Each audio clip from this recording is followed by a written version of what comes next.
इस वीडियो में मैं आपको नंबर सिस्टम एंड सिंप्लीफिकेशन इस टॉपिक के क्वेश्चंस जो है कैसे सॉल्व किए जाते हैं, तो ये मैं आपको आज बताने जा रहा हूँ। पहला क्वेश्चन मैंने यहाँ पर लिया √234 माइनस √73 प्लस √69 माइनस √25। तो आप देख रहे हैं ये सारी डिजिट एक एक करके सारी डिजिट जो है वो अंडर रूट है। भाई 234 पे जो रूट आ रहा है उसके अंदर √73 आ रहा है, और जो √73 के अंदर आ रहा है वो भी 69 है, वो भी रूट के अंदर आ रहा है। √69 के अंडर √25 आ रहा है, वो भी अलग से रूट में है। तो इस तरीके के क्वेश्चंस जिनमें अलग अलग रूट्स दिए हों कैसे सॉल्व किए जाते हैं, चलिए देखते हैं। सबसे पहले हम सबसे अंदर वाले रूट को सॉल्व करेंगे। तो सबसे अंदर वाला रूट कौन सा है? ये बाहर वाला, ये उसके अंदर, ये उसके अंदर, सबसे अंदर ये है। तो ये है √25। √25 को हम क्या लिख सकते हैं?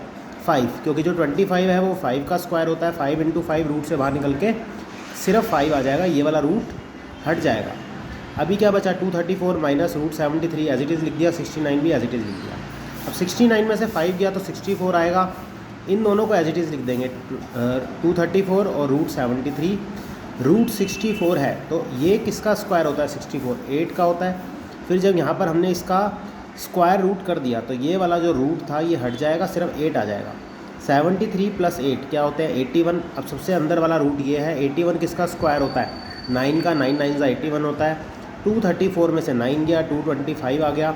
अभी ये रूट के अंदर में है, तो जब इसका स्क्वायर रूट हम निकालेंगे 225 का, जब हम देखेंगे भाई किसका स्क्वायर होता है, ऐसे भी निकाल सकते हैं। 225 15 15 दो बार 15 आ रहा है तो वो एक बार 15 आ जाएगा। अब इसी टॉपिक का मैंने एक और क्वेश्चन लिया है, find value of P in. अब ये हमें एक एक्सप्रेशन दे रखा है, इसको सॉल्व करके हमें पी की वैल्यू निकालनी है। तो देखिए कैसे मैंने सॉल्व किया इसको। ये जो क्वेश्चन हमें गिवन था उसको मैंने यहाँ पर लिख लिया। ध्यान से देखेंगे तो यहाँ पर 1 था, तो मैंने इस 1 के नीचे क्या मान लिया? 1 मान लिया है। अब मैंने ऊपर वाला p एज इट इज़ लिख दिया, 1 + 1। अभी आप देखेंगे सबसे नीचे जो है 1 - p और 1 आ रहा है। जब इन दोनों का एलसीएम लूँगा मैं, इस 1 का और 1 - p का, तो सिर्फ 1 - p आ जाएगा।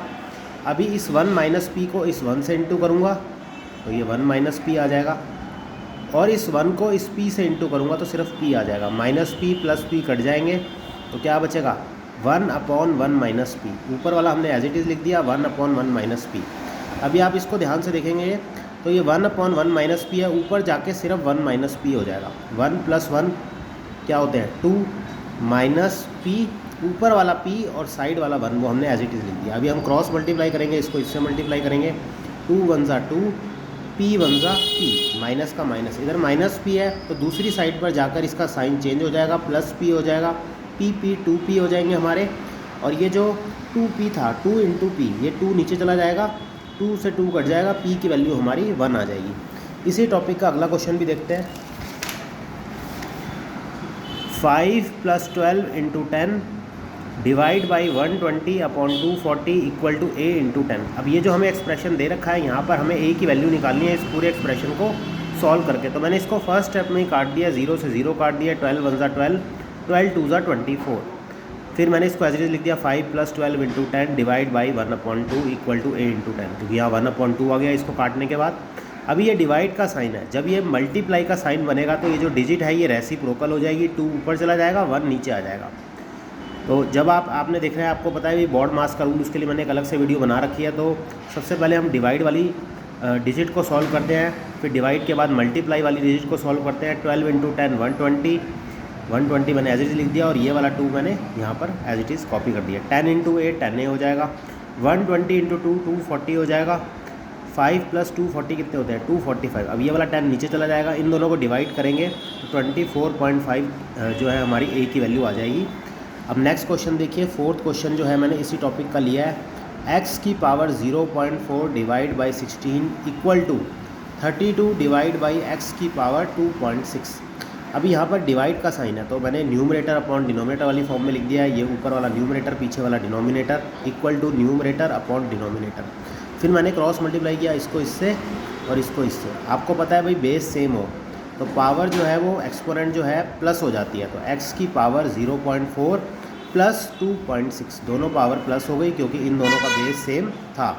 16 × 32 मैंने लिख दिया है, जब मैंने इन दोनों को इंटू करूँगा तो 512 आ जाएगा।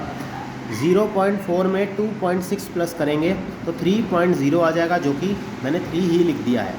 512 को हम सॉल्व करेंगे तो ये किसकी क्यूब होती है, 8 की क्यूब होती है। अभी ये जो क्यूब से क्यूब कट जाएगा और x की वैल्यू हमारी 8 आ जाएगी। अब ये जो मैंने चारों क्वेश्चंस लिए थे ये कॉम्पिटिटिव एग्जाम्स में भी क्वेश्चंस आए हुए हैं, तो आपको ऐसे क्वेश्चंस आने चाहिए इस पर्टिकुलर टॉपिक के।